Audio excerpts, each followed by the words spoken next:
जो ये एनीकट है उसको 1.5 मीटर उसकी हाइट बढ़ा दी गई थी एनजीटी के और अब्दुल रहमानों के निर्णय के विपरीत।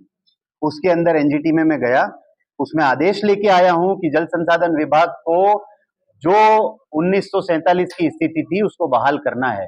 और सबसे बड़ी बात यह कि उस एनीकट की हाइट बढ़ाने के लिए सबसे पहले जिसने एनओसी जारी करी वो और कोई नहीं, लक्ष्मण सिंह जाला की वाइफ हंस कुंवर जाला, जो वहां की जिला पंचायत समिति की सदस्य है, उसने जारी करी, वो भी Hg infra engineering limited company के नाम पे। किस बिहाफ पे सरपंच थे या जिला परिषद सदस्य तो कर नहीं सकता? यही सोचने की बात है कि जिला परिषद सदस्य कलेक्टर को कैसे लिख सकता है कि एनीकट की हाइट बढ़ा दी जाए तो यहाँ पे ग्रामीणों का भला हो जाएगा, और ये अनुमति एचजी इंफ्रा इंजीनियरिंग लिमिटेड को दे दी जाए उनकी सीएसआर एक्टिविटी के तहत। अनुमति किसने दी? उनको कोई अनुमति नहीं मिली, किसी भी प्रकार की नहीं मिली। ग्राम पंचायत ने बहुत बार लिख के दे दिया है कलेक्टर साहब को कि हमारे द्वारा इस पे कोई अनुमति नहीं दी गई है, और ये जो भी गैर कानूनी गतिविधियां हुई है इनको तोड़ा जाए और उस नाले का स्वरूप 1947 की स्थिति में बहाल किया जाए। लक्ष्मण सिंह जाला पे जो मेरे पास अभी लिस्ट है, लगभग 2 दर्जन एफआईआर उनके ऊपर पेंडिंग है, और मेरे ध्यान में यह है कि लगभग उसमें से 15 से 20 एफआईआर अभी भी अनुसंधानधीन है। और मैं आशा करता हूं कि पुलिस प्रशासन दूध का दूध और पानी का पानी उसके अंदर करे। लक्ष्मण सिंह जाला के खिलाफ कार्रवाई हो चुकी है, गिरफ्तार हो चुके हैं, उनको आगे भी हो सकता है। अब क्या चाहते हैं? मेरी लड़ाई उन ग्रामीणों के लिए, उन आदिवासियों के लिए और उन राजपूतों के लिए थी जिनकी जमीनें उन्होंने हड़पी है। तो वहां पे मैं ये चाहता हूं कि मेरी तो जमीन का सीमा ज्ञान हो चुका है, दूध का दूध और पानी का पानी हो चुका है कि किस तरह इन्होंने राजनीतिक संरक्षण के अंदर मेरी जमीन के अंदर कब्जा किया।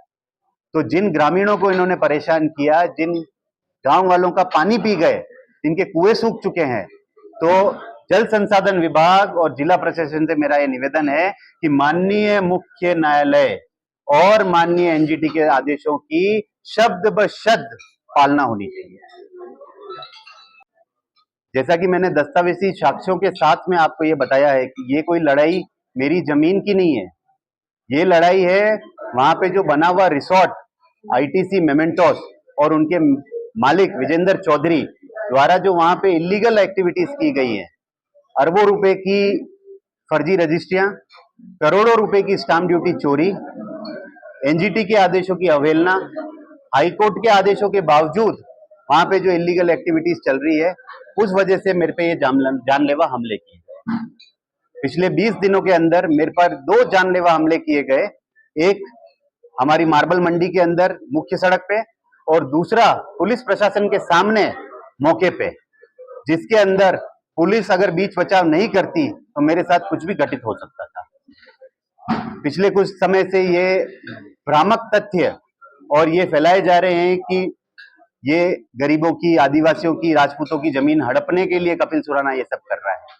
जैसा कि मैंने आपको साक्ष्य दिखाए हैं, ये जमीनें सैकड़ों बीघा जमीन इस रिसोर्ट मालिक ने लक्ष्मण सिंह जाला के द्वारा इन गरीबों को, राजपूतों को, आदिवासियों को, डांगियों को डरा धमका के अपने खाते कर लिए।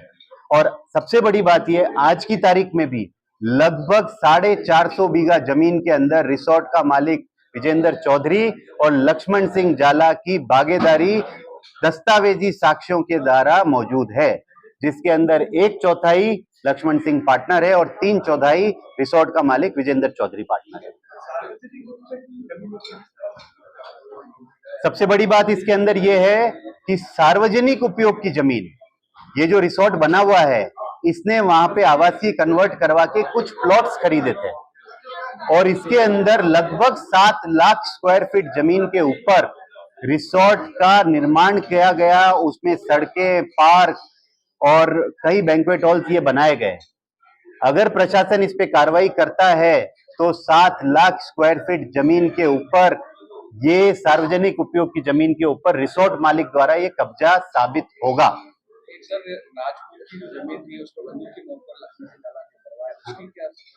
एक मैं धन्यवाद देना चाहूंगा कि एक राजपूत समाज के भाई को, जिसने कल रात को 10 बजे मुझे फोन किया और उसने दस्तावेजी साक्ष्य मुझे दिए कि किस तरह 6 साल पहले बंदूक की नोक पे उसको मार के, झगड़ के, लड़ के उसके साथ रजिस्ट्री करवाई की, उसकी 40 बीघा जमीन हड़प ली गई और उसको इस तरीके से प्रताड़ित किया गया कि उसको वो जमीन बेचनी पड़ी। और मैं उस भाई का धन्यवाद देता हूं और उसकी हिम्मत की दाद देता हूं कि वो आज हम सबके बीच में यहाँ पे मौजूद है। आप मुझे एक बात बताओ कि ऐसा क्यों होता है कि हर बार लक्ष्मण सिंह झाला के ऊपर पुलिस या प्रशासन कोई गिरफ्त करता है और वो सामाजिक दृष्टिकोण बीच में ले आता है, और कभी भी मुझे नहीं लगता है कि राजपूत समाज, जैन समाज, डांगी समाज या गमेती समाज इतना सशक्त या इतना कमजोर है कि किसी अपराधी के कहने पे किसी सही आदमी के खिलाफ खड़ा हो जाए। आप मुझे बताओ कि कलेक्ट्री पे धरना देने की बात थी, पुलिस पे धरना देने की बात थी, कितने राजपूत समाज के मोहतबीर लोग मौजूद थे? वो नहीं थे, इसलिए नहीं थे कि उनको कहीं ना कहीं पता है कि कपिल सुराना सही है। और उसका प्रमाण ये है कि पिछले 5 दिनों के अंदर मेरे पास अनगिनत फोन राजपूत समाज के आए जिन्होंने मुझे ये कहा कि आप सही हो और जरूरत पड़ने पे हम आपके साथ खड़े रहेंगे। इसके अंदर बहुत बड़ा घोटाला राजस्व का है, सामने आया है। शुद्धि पत्र के माध्यम से अरबों रुपए की जमीनों का लेन देन किया गया, जिसके अंदर एक कंपनी के नाम से दूसरी कंपनी के नाम पे जमीनें ट्रांसफर की गई सिर्फ अरबों रुपए के लोन लेने के लिए। उसके बाद उन शुद्धि पत्रों को गायब कर दिया गया, कहीं रिकॉर्ड में नहीं दिखाया गया। ये सिर्फ और सिर्फ वो लोन जो अरबों रुपए की इनकी पेरेंट कंपनी ने, एचजी इंफ्रा इंजीनियरिंग लिमिटेड ने लिए हैं, उसके लिए इन शुद्धि पत्रों का प्रयोग किया गया। और सिर्फ ये जमीनें नहीं है, उसके अंदर लगभग 200 पेज की लिस्ट है सिर्फ जमीनों के नाम पूरे राजस्थान में। तो आप सोच सकते हैं कि ये घोटाला कोई 100-200 करोड़ का नहीं है, उनके ऊपर 2200 करोड़ का लोन लिया गया। ये कैसे हुआ? और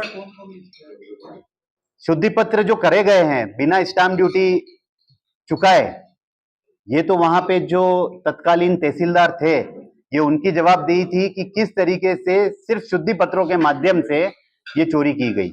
और दूसरी बात ये कि इन शुद्धि पत्रों को फिर क्यों नामांतरण के अंदर, म्यूटेशन के अंदर, पॉल्यूशन के अंदर, टूरिज्म की एनओसी के अंदर इन सबको क्यों छुपाया गया?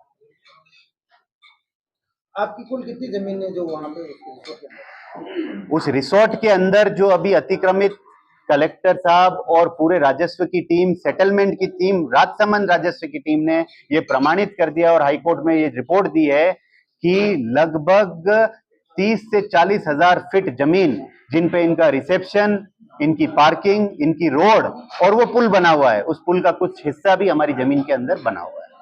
फिर से हमला होने की आशंका जता रहे हैं। जी, फिर से हमला होने की आशंका जता रहे हैं। आप मेरे पे 20 दिन में 2 बार हमले होते हैं, मैंने तो कोई प्रतिक्रिया नहीं की और ये हमला फिर हो सकता है और मैं उसके लिए भी तैयार हूं। मुझे अपनी सुरक्षा का ध्यान रखना है। मैं पुलिस प्रशासन से और प्रशासन से निवेदन करता हूं कि इस तरीके का कृत्य मेरे साथ फिर ना हो।